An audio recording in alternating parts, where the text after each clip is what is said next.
Okay, so in this video we're going to look at what happens to voltage and current in a series circuit when we add more loads. So just a little reminder, negative side of the power pack, so electrons are traveling through here, through the light, through this light, in the ammeter, they push the needle in that direction, out the ammeter, back to the power pack. So this is an ammeter connected in series.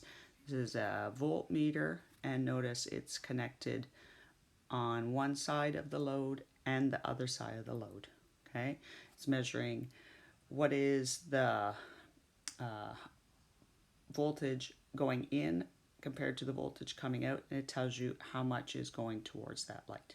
Okay, the power pack is set at 6 volts. Notice this light is getting 3 volts, and this light is also getting 3 volts. And the current is around 0.1, because I'm set on the 1 amp scale.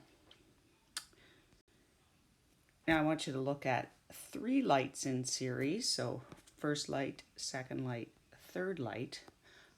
Look what's happened to the current. It's less than 0.1. I'm not going to give you the actual reading.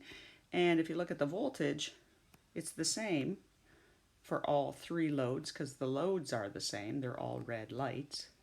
But the voltage is less than it was for 2 lights. The resistance is higher in this circuit. This light slows it down. This light slows it down. This light slows it down. In the other circuit, there were only 2 lights to slow it down.